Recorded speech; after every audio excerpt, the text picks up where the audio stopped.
Hello guys, नमस्कार, जय Jagannath and welcome back again my YouTube channel.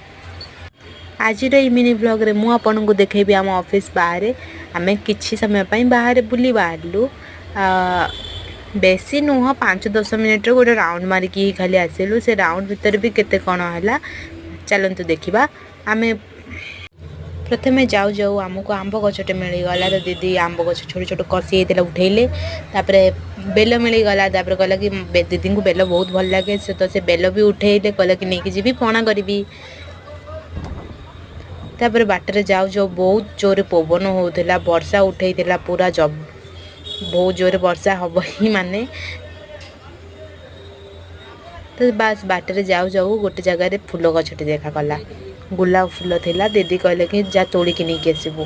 तापर मु गली नहीं कि आसिली तोड़िकी। तापर दीदी को धरैली। दीदी को धरैला बेलू सी मत देखले हाथ फुल अच्छी धरिकी तापर गलु आउ। तापर जाकि आम डेस्टिनेशन रे पहुँची गलु। गोटे राउंड मारिकी ऑफिस को पुणी पहुँची गलु। Bye bye guys.